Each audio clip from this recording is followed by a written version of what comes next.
আমার নাম Debabrata Das. State bank of ইন্ডিয়াতে চাকরি করতাম। স্টেট ব্যাংক অফ ইন্ডিয়া কত জালিয়াতি করে, জোচ্চোর, কত জোচ্চোর, কত জালিয়াত, কত 2 নম্বরই কাজ করে।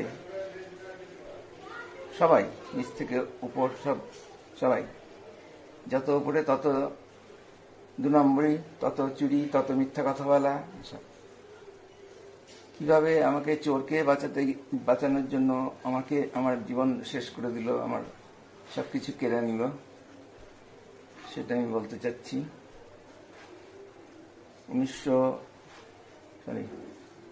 2018 সালের 5ই জুন স্টেট ব্যাংক অফ ইন্ডিয়ার মালদা ব্রাঞ্চ থেকে, আমার কাউন্টার থেকে, স্টেট ব্যাংক অফ ইন্ডিয়ার মালদা ব্রাঞ্চে আমার কাউন্টার থেকে 53,000 টাকা চুরি করে ধরা পড়ে যায় সিসিটিভিতে একটা চোর।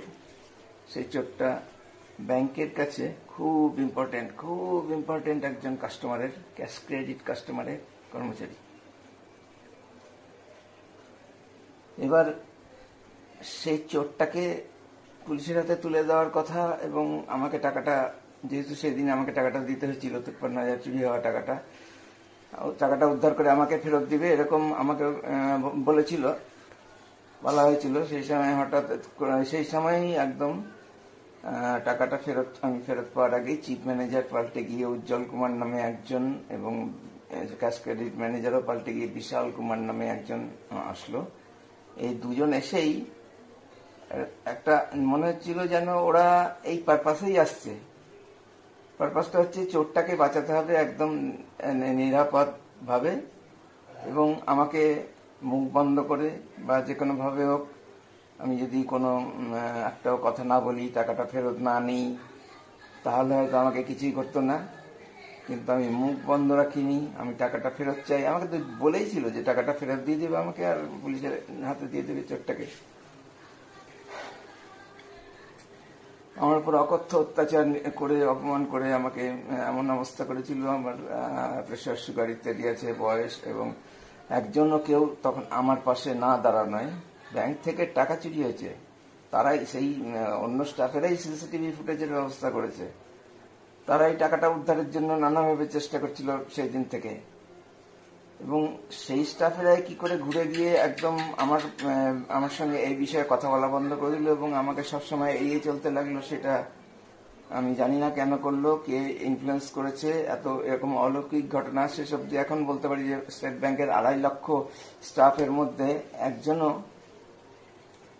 এই বিষয়টাতে আমার সমর্থনে একটা কথা না বলে, স্টেট ব্যাংক আর চোরের মালিকের বিষ্ণু ঘোষ নামে যে ক্যাশ ক্রেডিট কাস্টমার, তাদের যে সম্মিলিত চক্রান্ত হয়েছে, এবং সম্মিলিতভাবে তারা যে প্রচার করেছে যে ব্যাংক থেকে চুরি কিছু হয়নি, আর ওইটা সাজানো ঘটনা, এগুলোতে সবাই সামিল হলো, সবাই যোগ দিল, এবং সবাই সক্রিয়ভাবে এরা ব্যাংক আর চোরের তাদেরকে সমর্থন করলো। আমার পাশে একটা স্টাফ এসে দাঁড়ালো না। 34 বছর চাকরি করা হয়ে গেছিল আমার সেই দিনের হিসাবে। আমি মালদার স্থানীয়, মালদা ডিস্ট্রিক্টের বাইরে কখনো যাইনি।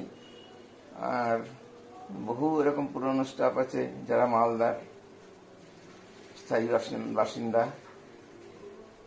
কিভাবে এরকম অলৌকিক ঘটনা ঘটলো আমি জানি না, কিন্তু তার চেয়েও অবাক হয়ে যাচ্ছি যে এত বছর ধরে আমি প্রকাশ করছি সোশ্যাল মিডিয়াতে, 2021 সাল থেকে, অথচ সারা দেশের একজনকেও মানুষও এই বিষয়ে আমাকে কোনো সাহায্য বা কোনো যোগাযোগই করছে না, আগ্রহী দেখাচ্ছে না। এটা আরো আশ্চর্যের। সারা দেশটাই কি তাহলে ভ্রষ্টাচারীতে ভর্তি? অথচ খবর চ্যানেল, ইউটিউব খুললেই যে খবর শুনতে পাওয়া যায়, সবাই মিলে ভ্রষ্টাচার বিরোধী কাজে ব্যস্ত আছে, দেশ থেকে ভ্রষ্টাচার দূর করা প্রধানমন্ত্রী অব্দি বলছে। অথচ এই বিষয়টা স্টেট ব্যাংকে যে এই ভ্রষ্টাচারিতা করলো, এই যে দুর্নীতিটা করলো, কি দুর্নীতি করলো? স্টেট ব্যাংকের কাউন্টার থেকে বাইরের চোর টাকা চুরি করলো, সেটা সিসিটিভিতে আসলো। এবার স্টেট ব্যাংক সিসিটিভির চুরি হওয়ার কথা অস্বীকার করলো, সিসিটিভি গোপন করে দিল, চোরের কাছ থেকে টাকাটা অব্দি উদ্ধার করলো না, যেটা আমার ফেরত পাওয়ার কথা। এবং চোরকে বিনা শাস্তিতে তো ছেড়ে দিলেই, এরপরে আমি নাকি মুখ খোলার জন্য চোরের প্রেস্টিজ লেগেছে, সেই প্রেস্টিজ নষ্ট হয়েছে, সেই জন্য ব্যাংক আমার ওপর ভয়ানক অত্যাচার শুরু করে, ভয়ানক অত্যাচার, অপমান, ভয় দেখানো এসব চালাতে থাকে। অবশেষে আমি প্রচন্ড উদ্বেগ ও আশঙ্কার ফলে প্রায় প্রাণ সংশয়ের মতো অবস্থা হয়ে গেছিল। প্যালপিটেশন তো আগে থেকেই ছিল আমার। আমি বাধ্য হয়ে চাকরিটা ছেড়ে দিলাম। তারপরে স্টেট ব্যাংকের চেয়ারম্যানকে আমি চাকরি ছাড়ার পরে 9 বার কমপ্লেন করেছি, অভিযোগ জানিয়েছি, কোনো উত্তর দিল না। আমি যে প্রতিষ্ঠানে চাকরি করি, অর্থাৎ আমার এমপ্লয়ার, কোনো সাড়া দিল না যে আমার বিরুদ্ধে এই অন্যায়টা হলো। কেন দিল না? সে জড়িত আছে, চেয়ারম্যান রজনীশ কুমার এই ঘটনায় জড়িত এবং মাস্টার মাইন্ড, এটা আমি নিশ্চিতভাবে বলতে পারি। জড়িত কারা কারা বলছি, চেয়ারম্যান রজনীশ কুমার, মালদা জেলার তখনকার RM কাজল ভৌমিক 2018 সালের, মালদার চিফ ম্যানেজার উজ্জ্বল কুমার, প্রচন্ড বদমাস, প্রচন্ড, এ তো একটা বুচার, তো কসাই, একটা এত নৃশংস একজন যে অফিসার, এত হাই র্যাঙ্কের অফিসার স্টেট ব্যাংকে, এবং আমার উপর যে মানসিক নির্যাতনটা করেছিল, যা যা বলেছিল, যেভাবে অপমান করেছে মিথ্যা কথা বলে, এটা কল্পনা করা যায় না। এই জিনিসটা সহ্য করা অসম্ভব আমার কাছে।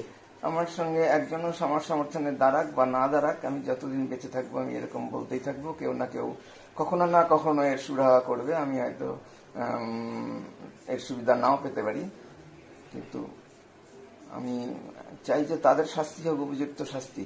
এটা চোর, দুর্নীতি পরায়ণ, একদম চোর। তো এই চোর বলছি ওদের। চোরটা তো টাকা চুরি করেছিল, এটা তো আমার জীবনের সবকিছুই চুরি করে নিল, কেড়ে নিল, ছিনিয়ে নিল, সমস্ত অধিকার ছিনিয়ে নিল, মান মর্যাদা সবকিছু নিয়ে নিল।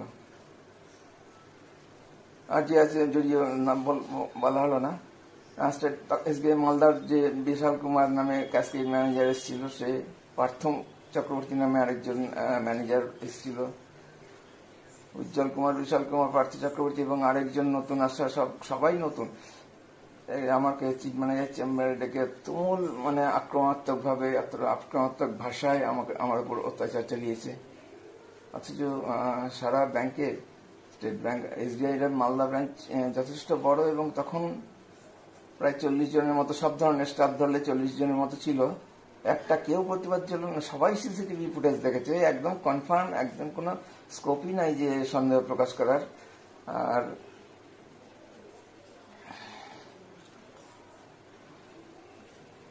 সবাই খবরটা জানে, অথচ তারাই প্রচার করেছে পরে ব্যাংকের হয়ে আর চোরের হয়ে যে কোনো চুরি হয়নি। এরকম একা লড়া যায় না। এইভাবে আমি একদম একা হয়ে গিয়ে খুবই উদ্বেগ ও আশঙ্কায় আমার এমন শারীরিক ও মানসিক অবস্থা হলো যে আমার প্রাণ সংশয়ের মতো অবস্থা হওয়াতে আমি চাকরিটা ছেড়ে দিতে বাধ্য হলাম।